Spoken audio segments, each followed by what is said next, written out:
Europe 1 matin. Allez, place au coup d'œil d'Eugénie Bastier, comme tous les vendredis. Eugénie, vous nous parlez ce matin de cette révolte en Belgique contre les cours d'éducation sexuelle à l'école. Oui, vous le savez, 7 écoles ont été brûlées ou détériorées. Plusieurs manifestations ont eu lieu à Charleroi, à Liège. Alors parmi les opposants, on trouve quelques catholiques, mais la Belgique est presque entièrement déchristianisée, c'est pire que chez nous. Mais il y a surtout une écrasante majorité de musulmans. Ils s'opposent à l'enseignement de l'éducation sexuelle à l'école. Alors vous avez peut-être vu aussi cette vidéo passer sur les réseaux sociaux où on voit une femme voilée se disputer violemment avec un jeune homme portant un drapeau LGBT. Alors c'était au Canada, ça, il y a 2 jours, lors de la marche Million for Children, où là aussi des musulmans ont manifesté contre l'éducation sexuelle à l'école. Alors ces scènes pourraient être légendées ainsi, CJ, l'islamo-gauchisme. C'est-à-dire ? Qu'est-ce que c'est l'islamo-gauchisme ? C'est la croyance très naïve qu'il existerait une convergence des luttes entre d'une part le gauchisme culturel et de l'autre la défense des damnés de la terre, entre la cause LGBT et celle des musulmans. L'islamo-gauchisme, c'est Médine à la fête de l'UMA, c'est Mélenchon qui veut inscrire le changement de genre dans la Constitution mais drague l'électorat des banlieues.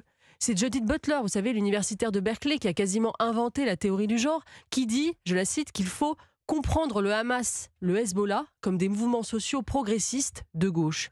Hélas pour eux, l'alliance de la faucille et du croissant n'aura pas lieu. Le grand rêve inclusif vole en éclats. Pourquoi ? Tout simplement parce que les musulmans sont conservateurs sur les questions de mœurs. Alors, il faut dire que les fameux cours en question, les cours d'éducation sexuelle qui suscitent la polémique, posent question. Oui, et d'ailleurs, j'ai lu le guide pour l'Evras, ce fameux document destiné aux intervenants dans les classes qui suscite la colère des parents belges. Alors, il y est écrit, en écriture inclusive, bien sûr, qu'il faut apprendre aux enfants de 5 à 8 ans que l'identité de genre peut être différente de celle, je cite, assignée à la naissance. Donc il faut que l'enfant prenne conscience de son genre, en d'autres termes, qu'il se pose la question de savoir s'il est vraiment un garçon ou une fille.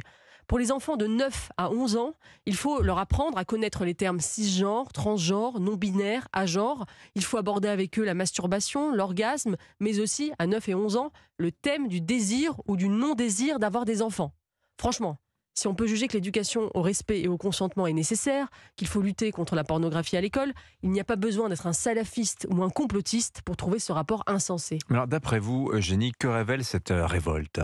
Ce qui se passe en Belgique, c'est un peu un grand schéma de l'avenir de l'Occident. Vous savez, à Bruxelles, le prénom le plus donné est Mohamed. La Belgique, c'est aussi un des pays les plus avancés en termes de libéralisme sociétal. Résultat, la guerre entre Wallons et Flamands a laissé place à la guerre entre activistes LGBT et croyants musulmans. Mais au moins, les Wallons et les Flamands, s'ils s'opposaient dans leur langue et sur leur patrimoine culturel, s'accordaient plus ou moins sur leur vision de la morale et de la famille. Là, nous avons une opposition irréductible.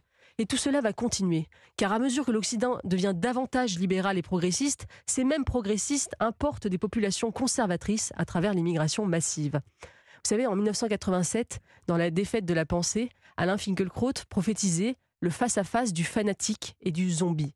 Nous assisterons plutôt au face-à-face du wokiste et de l'islamiste. Ah mais vous dites tout le temps, vous savez, Eugénie, mais non, on ne le sait pas. Et c'est vous qui nous l'apprenez et qui nous aidez à le comprendre. Vous tous êtes les au courant vendredis. de tout, Dimitri, je le Non, sais. non, c'est pas vrai, c'est pas vrai. Là, j'ai appris beaucoup de choses grâce à vous. Merci, Eugénie Bastier. Tous les vendredis, dans Europe 1, matin à 9h, moins 10.